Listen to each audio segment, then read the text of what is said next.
الحمد لله نحمده ونستعينه ونستغفره ونعوذ بالله من شرور أنفسنا ومن سيئات أعمالنا من يهده الله فلا مضل له ومن يضلل فلا هادي له أشهد أن لا إله إلا الله وحده لا شريك له وأشهد أن محمدا عبده ورسوله اللهم صل على محمد وعلى آل محمد كما صليت على إبراهيم وعلى آل إبراهيم إنك حميد مجيد اللهم بارك على محمد وعلى آل محمد كما باركت على إبراهيم وعلى آل إبراهيم إنك حميد مجيد أما بعد فإن أحسن الحديث كتاب الله وخير الهدي هدي محمد صلى الله عليه وسلم وشر الأمور محدثاتها وكل محدثة بدعة وكل بدعة ضلالة وكل ضلالة في النار قال الله تبارك وتعالى في القرآن المجيد والفرقان الحميد أعوذ بالله من الشيطان الرجيم يا أيها الذين آمنوا اتقوا الله حق تقاته ولا تموتن إلا وأنتم مسلمون يا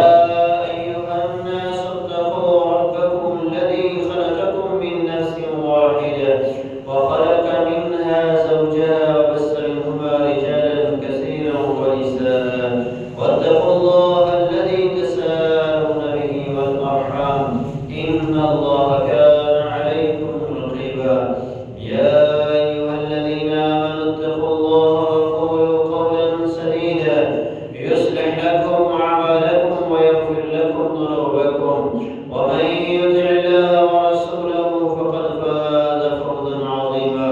قال الله تبارك وتعالى في مقام آخر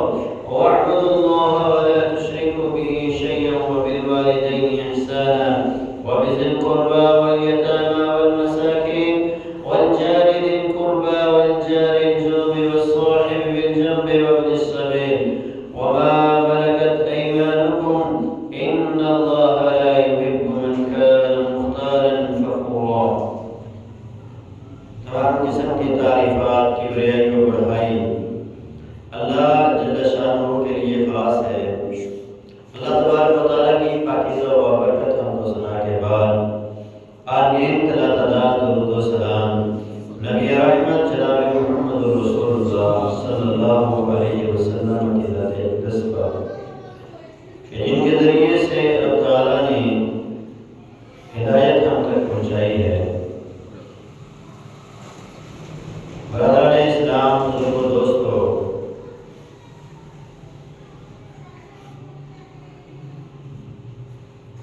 حقوق العباد کے حوالے سے ہماری گفتگو جاری ہے جس میں ہمسایوں کے حقوق، والدین کے حقوق، ان کا تذکرہ آپ کے سامنے کیا جا چکا ہے. آج کے خطبہ جمعہ المبارک میں انشاءاللہ العزیز رشتہ داروں کے حقوق کے حوالے سے چند باتیں آپ کے سامنے رکھی جائیں گی. اللہ تبارک و تعالیٰ سے یہ دعا ہے کہ وہ ہمیں حق سچ سن کر سمجھ کر اس پر عمل کرنے کی توفیق عطا فرمائے. رشتہ داروں کے ساتھ اس آیت کریمہ کے اندر اللہ تعالیٰ نے حسن سلوک کرنے کا حکم دیا ہے کہ ہم اپنے رشتہ داروں کے ساتھ حسن سلوک کریں، قرابت داروں کے ساتھ نیکی اور بھلائی کے کام کریں. تو ہم اپنے رشتہ داروں کے ساتھ کیسے بھلائی کر سکتے ہیں؟ اس کے لیے رسول اللہ صلی اللہ علیہ وسلم نے ایک طریقہ ہمیں بتلایا ہے، اور وہ کیا ہے؟ آپ نے ارشاد فرمایا تعلموا من انسابکم ما تصلون به ارحامکم. تم ایک دوسرے کو یعنی اپنے بچوں کو، اپنے بھائیوں کو، اپنی بہنوں کو رشتوں کی پہچان کرو، نسب سکھاؤ. یہ بھائی ہے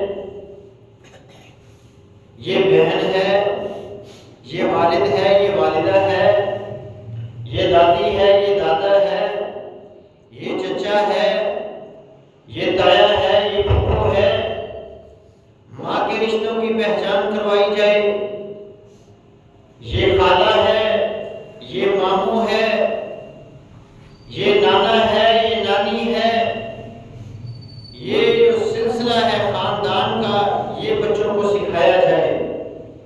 اور آگے فرمایا اس کے سیکھنے سے ہوگا کیا؟ ما تصلون به ارحامکم، جب تمہیں پتہ ہوگا کہ یہ میرا فلاں رشتہ دار ہے تو آپ کو اس کے ساتھ اسی طرح کا سلوک کرنا ہوگا۔ مگر بڑے افسوس سے آج جب ہم اپنے گھروں میں نظر دوڑاتے ہیں تو یہ چیز نظر آتی ہے۔ باپ ماں کے رشتوں کو حقیر سمجھاتا ہے اپنے بچوں کو کہ یہ حقیر لوگ ہیں، انہیں گھٹیا دکھانے کی کوشش کرتا ہے، اور ماں بچوں کو یہ سکھا رہی ہوتی ہے کہ یہ تمہارے جو دادگی ہیں، ددیال والے ہیں، یہ اچھے لوگ نہیں ہیں، اور انہیں رشتوں کی جو اہمیت ہے وہ ان کے دل سے نکال کے نفرت ان کے دلوں میں بھری جا رہی ہے۔ بچوں کو یہ تو پتہ ہے یہ میرا ماموں ہے، یہ میری خالہ ہے، لیکن انہیں یہ نہیں پتا ہوتا کہ یہ میرے چاچو ہیں، یہ میرے تایا ہیں۔ تو یہ رشتے جو سکھانے ہیں زیادہ تر ماں کا کام ہوتا ہے، اس لیے ماں کے اوپر یہ ذمہ داری ہے کہ وہ بچوں کو رشتہ داری کی اہمیت سمجھائے اور اس کی قدر کرنا سکھائے۔ جو نفرت کے بیج دلوں میں بوئے جاتے ہیں وہ یہ کام نہ کیا جائے، کیونکہ اس سے خاندانوں کے خاندان تباہ ہو رہے ہیں اور نسلیں ختم ہوتی ہوئی نظر آ رہی ہیں، اور بچوں کے دل میں جو نفرت کے بیج اس وقت بوئے گئے تھے،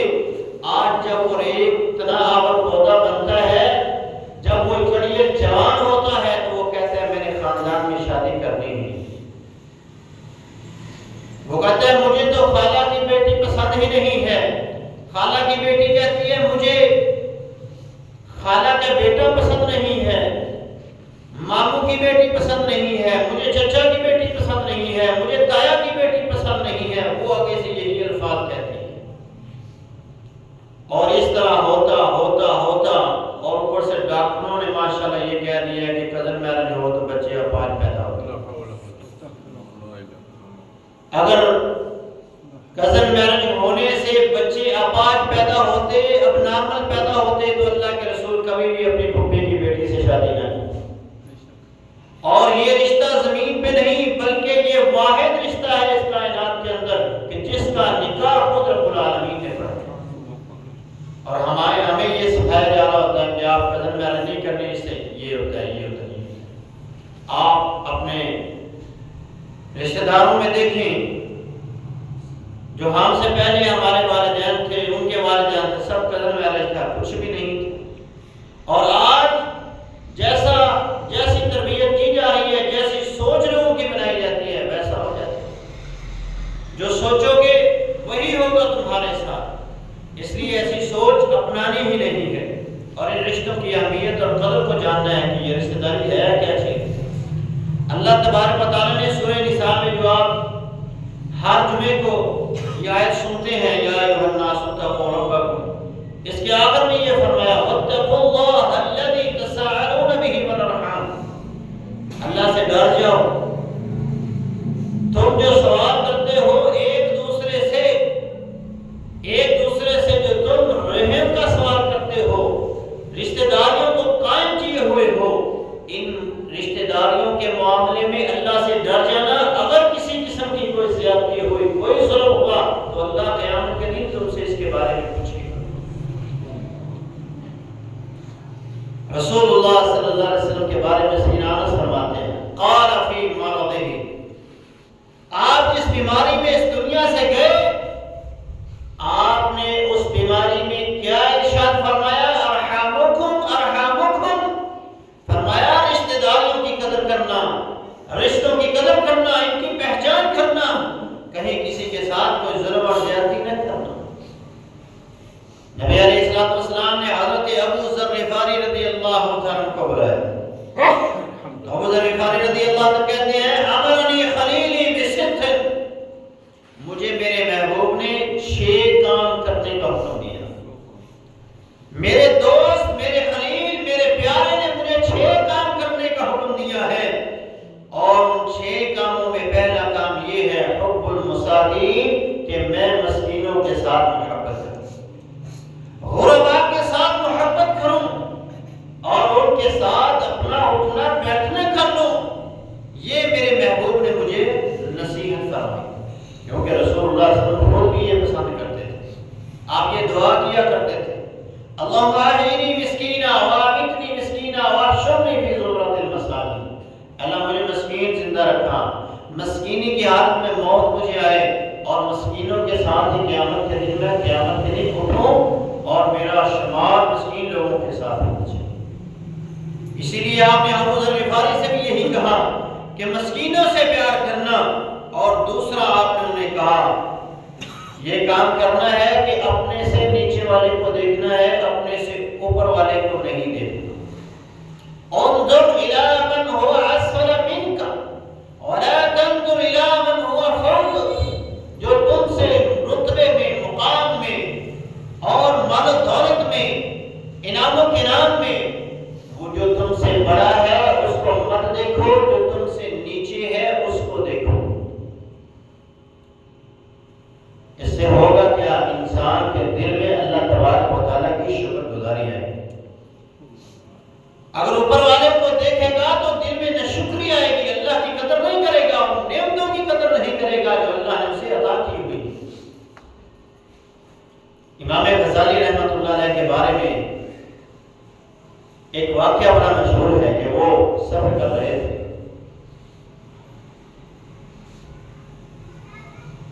کہ وہ دوران سفر ان کا جوتا جو تھا انہوں نے پہنا ہوا وہ ٹوٹ گیا، اور انہوں نے وہ جوتا اپنے ہاتھ میں لیا، ننگے پاؤں چل رہے ہیں، اور دل میں اللہ تبارک و تعالیٰ کی ناشکری ہے۔ کیا تھے لباس؟ دل میں جو خیال آیا وہ یہ تھا کہ لوگ تجھے دنیا کا اتنا بڑا امام سمجھتے ہیں، لوگوں میں تیری یہ عزت، یہ تیرا مقام ہے، لیکن تیرے پاس تو پہننے کے لیے جوتا بھی نہیں۔ تھوڑا آگے گئے تو دیکھا ایک آدمی جو زمین پر کیڑے کی طرح لینگتا ہوا جا رہا ہے، اس کے دونوں پاؤں ہی نہیں ہے، وہ گھستا ہوا زمین پر جا رہا ہے، تو فوراً سجدے میں گر گیا اور کہا اللہ شکر ہے تیرا کہ تم نے مجھے چلنے کے لیے دو پاؤں تو دیے ہوئے۔ جب انسان اپنے سے اوپر والے کو دیکھے گا تو شکری کرے گا، اپنے سے نیچے والے کو دیکھے گا تو اللہ نے جو نعمتیں اسے دی ہوئی ہیں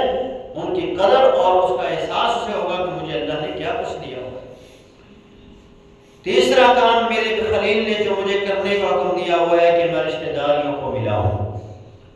رشتوں کو مضبوط کر کے رکھوں، انہیں توڑوں نہ۔ چوتھا کام مجھے میرے خلیل نے یہ کرنے کا کہا کہ میں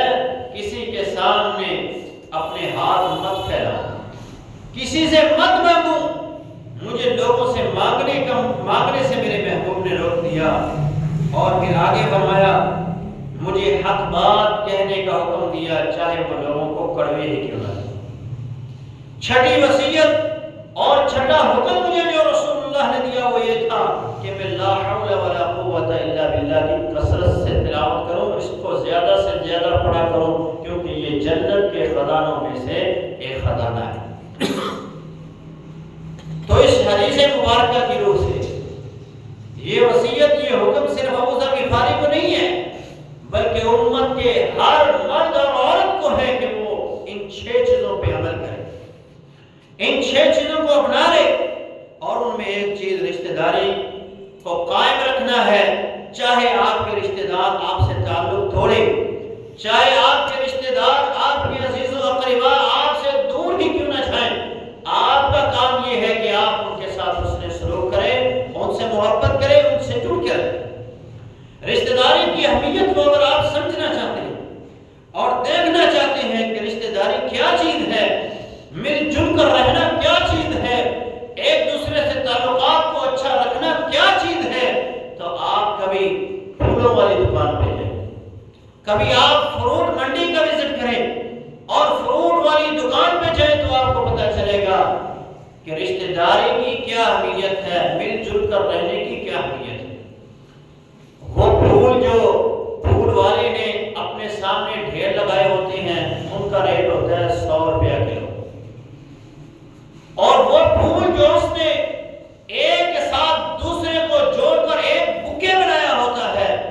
اس کی قیمت ہوتی ہے 2500، 3000، 4000، 6000، جتنا بڑا ہے اتنے زیادہ اس کا ریٹ۔ یہ مل جل کر رہنے کی اہمیت ہے، وہ اکٹھے ہیں، ایک جگہ پہ ہیں، خوبصورت لگ رہے ہیں، اچھے لگ رہے ہیں، لوگ ان کا ریٹ بھی اچھا کر رہے ہیں۔ اور جو بکھر گئے، جو پھول کی پتیاں ہو گئی، اب ان کی وہ قدر نہیں ہے، حالانکہ اس میں وہ گانڈا بھی نہیں ہوتا، صرف پھول ہی پھول ہوتے، لیکن اس کے باوجود اس کا ریٹ کم ہے۔ یہ 100 روپے کلو، وہ 2500، 3000، 4000۔ فروٹ والی دکان پہ کبھی نظر دوڑائیں، آپ کو کیلوں کے گچھے نظر آئیں گے اور ان سے ٹوٹے ہوئے کیلے بھی نظر آئیں گے، انگوروں کے گچھے بھی نظر آئیں گے، اور آپ کو جو گچھوں سے ٹوٹ جانے والے انگور ہیں وہ بھی نظر آئیں گے۔ آپ فروٹ والے سے پوچھیں گے کہ مجھے بتائیے یہ جو نیچے پڑی ہیں ٹوکری کے اندر ان کا کیا ریٹ ہے، اور اوپر جن کے گچھوں کے اوپر تو نے جالی ڈالی ہوئی ہے ان کا کیا ریٹ ہے؟ وہ کہے گا وہ 600 روپے کلو ہے، یہ آپ کو 200 روپے کلو دے دو۔ یہ قدر ہے مل جل کر رہنے کی، وہ مل جل کر ہے تو ان کا ریٹ بھی اچھا ہے، یہ مل جل کر نہیں رہے، ان سے جدا ہو گئے، ٹوٹ گئے، الگ ہو گئے، اب ان کی قدر یہ ہے کہ یہ روپیوں میں آ گئے۔ اب آپ دیکھیں وہ کیلے جو جڑے ہوئے ہیں، تہ بتہ لگے ہوئے ہیں، ان کا ریٹ کیا ہے؟ 250 روپے درجن، 200 روپے درجن، اور جو ان سے ٹوٹ گئے ہیں وہ 100 روپے کی 3 درجن، 2 درجن۔ اگر کسی محلے کے اندر آپ دیکھیں ایک گلی میں 3-4 بھائی اکٹھے رہتے ہیں، ان کی اولادیں ہیں، ان کے والدین ہیں، سب رہ رہے ہیں، ہوتا کیا ہے ووٹ لینے والا بھی ان کی قدر کرتا ہے، ڈرتے ہوئے کوئی محلے میں ان کے ساتھ پنگا نہیں لیتا، ان سے لڑائی نہیں کرتا، کہیں اکٹھے ہو گئے مجھے تیس نیس کر دیں۔ یہ مل جل کر اکٹھے رہنے کی اہمیت ہے۔ جب آپ یہ سمجھ جائیں گے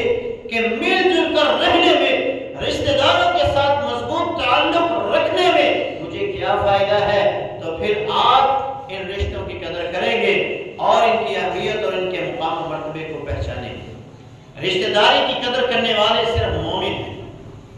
جو بندہ مومن صحیح معنوں میں نہیں ہے وہ رشتوں کو توڑتا ہے، جو حقیقی معنوں میں مسلمان اور مومن ہے وہ رشتوں کی قدر بھی کرتا ہے اور ان کو ٹوٹنے بھی نہیں دیتا، اپنا تعلق رشتہ داروں سے مضبوط رکھتا ہے۔ رسول اللہ صلی اللہ علیہ وسلم کی حدیث ہے، ابو ہریرہ اس حدیث کے راوی ہیں، امام بخاری صحیح البخاری کی اس حدیث کو نقل کرتے ہیں۔ آپ نے فرمایا من کان منکم یؤمن باللہ والیوم الآخر، جو بندہ بھی تم میں سے اللہ پر، روز آخرت پر ایمان رکھتا ہے، یصل رحمہ، تو اس کو چاہیے کہ وہ رشتہ داری کو ملا کر رکھے۔ گویا وہ انسان جو رشتہ داری کو توڑنے والا ہے، نہ اس کا اللہ پر صحیح معنوں میں ایمان ہے، نہ ہی آخرت پر ایمان ہے۔ تو مومن بنے۔ اگر آپ کے رشتہ دار آپ سے تعلق توڑے ہوئے ہیں تو آپ ان سے جوڑیں، یہی یہ سب رشتہ داری ہے۔ اور جو لوگ برابری کے اوپر رشتہ داری کرتے ہیں، وہ میرے ساتھ اچھا ہے تو میں بھی اچھا ہوں، وہ میرے ساتھ اچھا چلتا ہے تو میں بھی اس کے ساتھ اچھا چلوں گا، یہ تو رشتہ داری نہیں ہے، یہ تو برابری کا سودا ہے، یہ کوئی رشتہ داری نہیں ہے، اور نہ ہی اسے رسول اللہ صلی اللہ علیہ وسلم نے رشتہ داری کے اندر شمار کیا ہے۔ رسول اللہ صلی اللہ علیہ وسلم نے رشتہ داری جس کو کہا ہے کہ لوگ آپ سے تعلق توڑیں اور آپ ان سے تعلق جوڑیں۔ نبی علیہ السلام کے پاس ایک آدمی آتا ہے اور وہ آ کر کہتا ہے اللہ کے رسول، میں اپنے رشتہ داروں سے تعلق جوڑتا ہوں اور میرے رشتہ دار ایسے ہیں کہ وہ مجھ سے تعلق توڑتے ہیں۔ ان لی قرابۃ اصلھم ویقطعوننی، میں ان سے جڑتا ہوں وہ مجھ سے ٹوٹتے ہیں۔ واحسن الیہم ویسیئون، میں ان سے نیکی کرتا ہوں وہ میرے ساتھ برائی کرتے ہیں، میں ان پہ احسان کرتا ہوں وہ میرے اوپر ظلم کرتے ہیں، اور میں ان کے ساتھ تحمل والا معاملہ کرتا ہوں، یعنی وہ مجھے گالیاں نکالتے ہیں، مجھ پہ الزام لگاتے ہیں، بہتان لگاتے ہیں، میں صبر کا دامن ہاتھ سے نہیں چھوڑتا۔ ویجہلون، اور وہ بار بار جہالت کا مظاہرہ کرتے ہیں۔ آپ نے فرمایا اگر تو ایسا ہی کر رہا ہے تو یہی حقیقی رشتہ داری ہے، یہی حقیقی رشتہ داری ہے، اور اگر تو ایسا کرتا رہے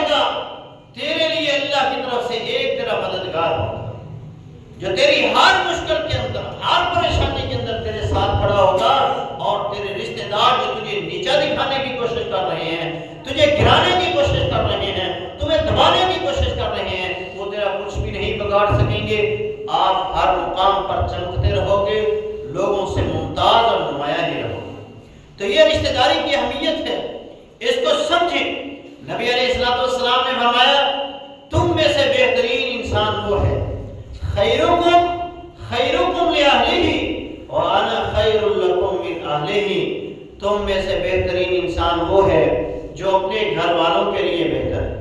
اپنے رشتہ داروں کے لیے بہتر ہے، اور تم سب سے زیادہ میں اپنے اہل کے لیے تم سب سے زیادہ خیر خواہ ہوں، ان کے ساتھ حسن سلوک کرنا۔ گویا بہترین انسان وہ ہے جو اپنے بیوی بچوں کے ساتھ، اپنے بہن بھائیوں کے ساتھ، اپنے والدین کے ساتھ اچھا سلوک کرنے والا ہے۔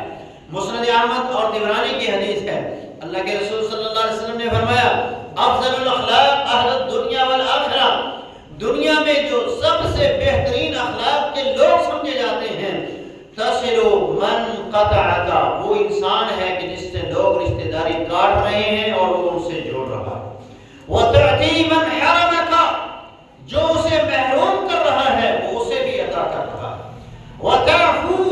عن من ظلمک، اور اسے بھی معاف کرتا ہے جو اس پر ظلم کرتا ہے۔ ہمارے ہاں ایسا نہیں ہے، لیکن خیر القرون میں ایسی مثالیں موجود تھیں کہ جن رشتہ داروں نے اپنے رشتہ داروں پہ ظلم کیا، زیادتی کی، اس کے باوجود انہوں نے ان کے ساتھ حسن سلوک کیا ہے، ان سے محبت کی ہے، محبتیں بانٹی ہیں۔ سید ابو بکر صدیق رضی اللہ عنہ کا واقعہ، سید عائشہ رضی اللہ عنہ کا واقعہ، ماں عائشہ رضی اللہ عنہ پر مدینہ میں ایک افواہ کے ذریعے الزام لگا دیا گیا،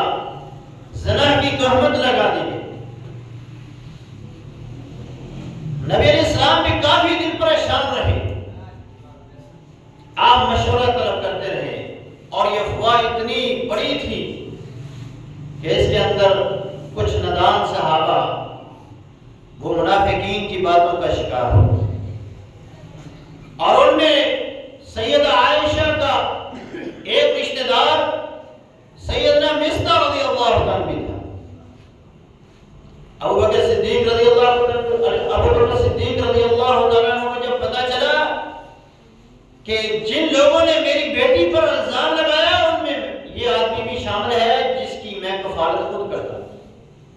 انسان کو اس وقت زیادہ دکھ ہوتا ہے، ایک دوسرا بندہ کوئی الزام لگائے وہ بات اور ہے، ایک وہ بندہ الزام لگائے جس کی آپ دیکھ بھال کر رہے ہیں، جس کو آپ خرچہ پانی دے رہے ہیں، جس کی ضروریات زندگی کو آپ پورا کر رہے ہیں، وہی اگر آپ کے خلاف ہو جائے تو آپ پر کتنا گراں گزرے گا، کتنا مشکل ہوگا آپ کو اس چیز کو فیس کرنا۔ ابو بکر صدیق رضی اللہ عنہ کو ظاہر ہے ہر انسان کو غصہ آتا ہے، انہیں بھی غصہ آیا، انہوں نے کہا آج کے بعد تیرا خرچہ پانی بند، تو نے میری بیٹی پر الزام لگایا۔ اللہ رب العالمین نے قرآن مجید کی آیت نازل فرمائی وَلَا يَأْتَلِ أُولُو الْفَضْلِ مِنْكُمْ وَالسَّعَةِ، اور جنہیں اللہ نے صاحب فضل بنایا ہے، جسے اللہ نے مالدار بنایا ہے، جسے اللہ نے وسعت سے نوازا ہے، اس کی یہ شیان شان نہیں ہے ایوتو اولی القربى والمساکین والمہاجرین فی سبیل اللہ، کہ وہ رشتہ داروں کو دینے سے رک جائے، رشتہ داروں پہ خرچ کرنے سے رک جائے، مساکین اور مہاجرین جو اللہ کے لیے اپنے گھر بار کو چھوڑ کر آئے ہیں ان پر خرچ کرنے سے اپنے ہاتھ کو روک لیں۔ انہیں چاہیے وَلْيَعْفُوا وَلْيَصْفَحُوا، انہیں معاف کر دیں اور ان سے درگزر بھی کریں۔ درگزر معاف کرنا ہے، میں نے آپ کو معاف کر دیا۔ درگزر یہ ہے کہ دوبارہ زندگی میں اس چیز کا کبھی اپنے دل میں خیال بھی نہ لائے کہ اس نے میرے ساتھ ایسے کیا تھا۔ ہم تو کہتے ہیں بڑا نمک حرام ہے تو میں تیرے ساتھ نیکی کرتا ہوں، تو میرے ساتھ یہ کرتا ہے، ایسا کلمہ اپنی زبان پہ نہ لائے۔ ابو بکر صدیق رضی اللہ عنہ نے یہ آیت سنی، اور اس آیت میں اللہ نے آگے کیا کہا الا تحبون ان یغفر اللہ لکم، کیا تم اس بات کو پسند نہیں کرتے کہ اللہ بھی تمہیں معاف کرتا ہے؟ روتے ہوئے اللہ کے رسول کے پاس آئے، ہے کہ اللہ کے رسول ہم تو چاہتے ہی یہی ہیں، دنیا میں آنے کا مقصد ہی یہ ہے کہ اللہ ہمیں معاف کر دے، ہم سے راضی ہو جائے اور ہمیں اپنی جنت کا داخلہ دے دے۔ فرمایا اللہ کے رسول آپ گواہ ہو جائیں، میں مصطفیٰ کا خرچہ دوبارہ جاری کر رہا ہوں، میں اس کے ساتھ وہ نیکی جو اس معاملے سے پہلے تھی اب دوبارہ اس کے ساتھ کرنے کے لیے تیار ہوں، اب میں اپنے ہاتھ کو کبھی نہیں روکوں۔ یہ حسن سلوک ہے، یہ رشتہ داری ہے۔ آج خاندانوں کے خاندان تباہ ہو گئے، بچوں کو پتہ ہی نہیں یہ میرے رشتہ دار کون ہیں، اور کچھ انگلش کے الفاظ ہیں، کزن ہیں، انکل ہے، آنٹی ہے۔ ان رشتوں نے تو ان الفاظ نے تو رشتوں کی اہمیت ہی ختم کر دی۔ ہم ماڈرن بننے کے چکروں میں ہم نے اپنے بچوں کو حقیقی رشتوں سے محروم کر دیا۔ انکل ہے، کون سا انکل ہے پتہ ہی نہیں، آنٹی ہے، کون سی آنٹی ہے، سارے پورا جہان آنٹیوں کا ہے، جو جس کو مرضی آنٹی کہتے ہیں۔ رشتوں کی اہمیت اور قدر اگر آپ جاننا چاہتے ہیں تو ان رشتوں کو جو شریعت نے ہمیں سمجھائے ہیں، یہ خالہ ہے، یہ پھپھو ہے، یہ چاچو ہے، یہ ماموں ہے، یہ تایا ہے، یہ دادا ہے، یہ نانا ہے۔ ایک ایک رشتے کی مٹھاس الگ ہے، ایک ایک رشتے کی قدر الگ ہے۔ آپ کو چاہیے آپ اپنے بچوں کو حقیقی رشتوں کے بارے میں بتلائیں۔ یہ باپ کے رشتے ہیں، یہ ماں کے رشتے ہیں، ان کی طرف سے باپ کی آپ کی نسل جا رہی ہے اور یہ ماں کی طرف سے آپ کی نسل۔ کچھ ایسے ظالم بھی نظر آئیں گے آپ کو جنہوں نے تو ہر حد کراس کر دی کہ اگر زندگی میں کبھی بھائی سے کسی معاملے کے اوپر ناراضگی ہو گئی، بہن سے ناراضگی ہو گئی، تو وہ مرتے ہوئے وصیتیں کر رہا ہے، اینو میری منجی دے نیڑے نہیں لگن دے رہا، اینو میرا منہ نہ دیکھن دیا ہے۔ بندہ پوچھے تیرا منہ دیکھنے سے کون سا تمہیں جنت میں چلے جانا ہے، تیرا منہ نہ دیکھنے سے اس نے کون سا جہنم میں چلے جانا ہے۔ مرتے وقت بھی یہ فرعونیت، یہ تکبر، یہ شیطانیت ہمارے دلوں میں ہوتی ہے، اور مرنے والا یہ وصیت بچوں کو کر رہا ہے۔ اس چیز کو چھوڑیں، مرتے وقت تو کم از کم یہ نصیحت کر دے کہ میں نے اپنی زندگی میں جو غلطیاں کی ہیں، اے میرے بچوں تم یہ غلطیاں مت کرنا۔ اپنے عزیز و اقربا کی قدر کرنا، ان کے ساتھ حسن سلوک کرنا، ان کے ساتھ کسی قسم کی ظلم و زیادتی نہ کرنا۔ اگر وہ تمہارے ساتھ کسی قسم کا ظلم کرے بھی تو تم انہیں معاف کر دیں۔ میرے محبوب کی سیرت کو آپ اٹھائیں، کتنا ظلم کیا، 13 سال مکہ میں رہے، 13 سال تک یہ مشرکین مکہ ظلم کرتے رہے۔ رشتے میں آپ کے یہ کچھ تائے تھے، کچھ چاچا تھے، قریبی رشتے، سب ظلم کرتے رہے، اور جب مکہ فتح ہوا تو سب آپ کے سامنے کھڑے ہیں۔ آپ نے فرمایا لا تثریب علیکم اليوم، تم عزت دار لوگ ہو، تم مجھ سے عزت کے متلاشی ہو، تم لوگوں کے ہاں میرے باپ میرے دادا کی جیسے عزت تھی، جس طرح ہم عزت دار لوگ ہیں، اور ایک عزت دار خاندان پہلے اس دنیا میں گزرا ہے، یعقوب بن اسحاق بن ابراہیم، جیسے یوسف نے کہا تھا لا تثریب علیکم اليوم، اے میرے بھائیو تم نے مجھے کنویں میں پھینکا، مجھے مارا، مجھے فروخت کر دیا، مجھ پہ یہ ظلم بھی کیا، لیکن میں تمہیں آج معاف کرتا ہوں، آج میں تمہیں اس کے بارے میں آج کے بعد کبھی بھی نہیں پوچھوں گا۔ فرمایا میرے محبوب نے جاؤ، میں بھی تمہیں یہی کہہ رہا ہوں، میں آج تمہیں معافی دے رہا ہوں، آج میں نے اپنے اوپر ہوئے ہر ظلم کو تمہیں معاف کر دیا ہے، لا تثریب علیکم اليوم، تم سے کسی قسم کی بات بس نہیں کی جائے۔ رشتہ داری کے مقام و مرتبے کو پہچانیے، رشتہ داری ہے کیا؟ ابو سلمہ رضی اللہ عنہ فرماتے ہیں اللہ کے رسول صلی اللہ علیہ وسلم نے فرمایا قال اللہ فرماتا ہے انا اللہ وانا الرحمن، میں اللہ ہوں، میں رحمان ہوں، شققت الرحم وشققت لها من اسمی، میں نے رحم کو، رشتہ داری کو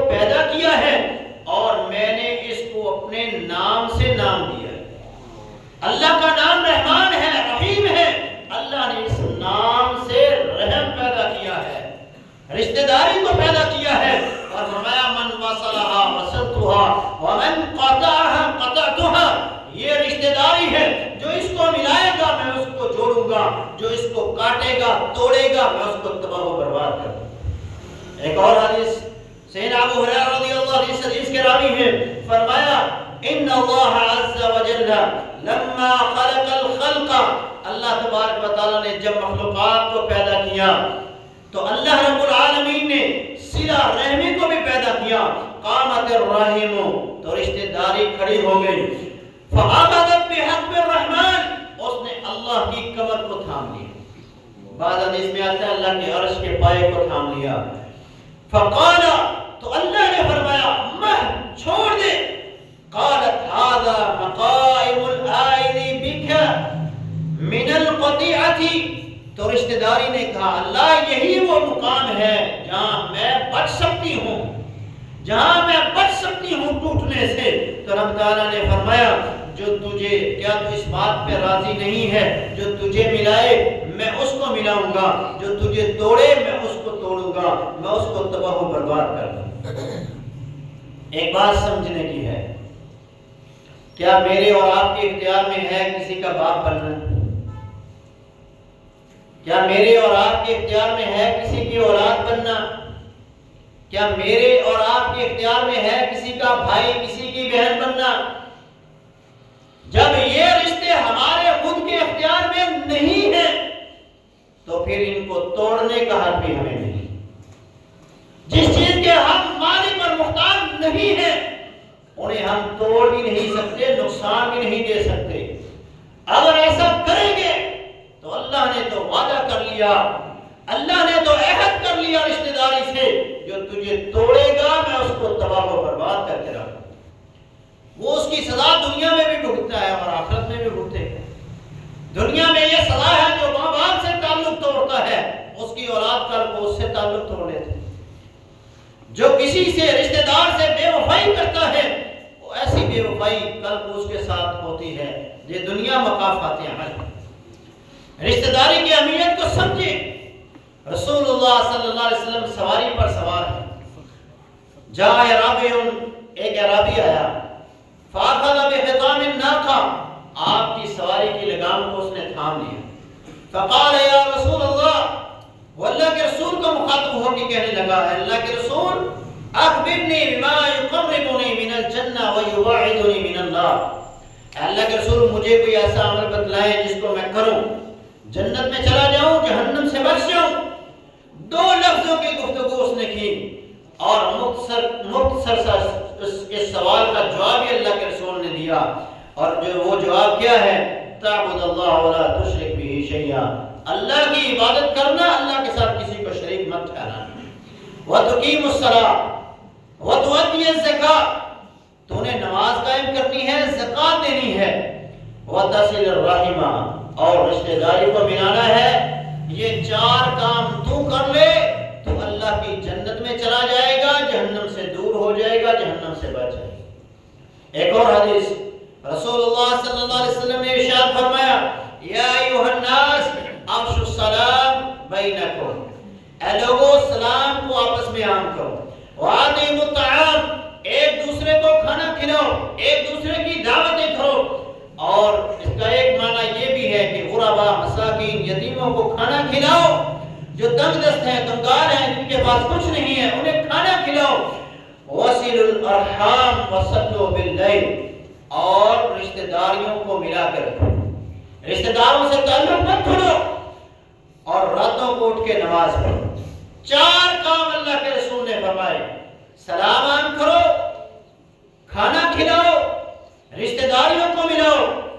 اور رات کو تہجد کی نماز پڑھو، تدخلون الجنت بالسلام، اللہ تمہیں سلامتی کے ساتھ جنت میں داخل کرے، تم جنت میں جا رہے ہوگے، دربان جنت، اور ہر طرف سے تمہیں صدائیں آ رہی ہوں گی، السلام علیکم السلام علیکم السلام علیکم۔ تو جنت میں سلامتی کے ساتھ جانا چاہتے ہیں تو دنیا میں اپنے رشتہ داروں کو اپنی سے سلامتی دے، اپنے ہاتھ سے، اپنی زبان سے، اپنے مسلمان بھائیوں کو، رشتہ داروں کو بچا کے رکھیں۔ اگر آپ نے یہ کام کر لیا جنت میں آپ داخل ہو جائیں۔ کیا آپ قیامت کے دن بغیر حساب جنت میں جانا چاہتے ہیں؟ تو اس کے لیے بھی یہی نسخہ ہے، رسول اللہ صلی اللہ علیہ وسلم نے ارشاد فرمایا ثلاث من کن فیہ، تین کام جس بندے کے اندر آ جائیں،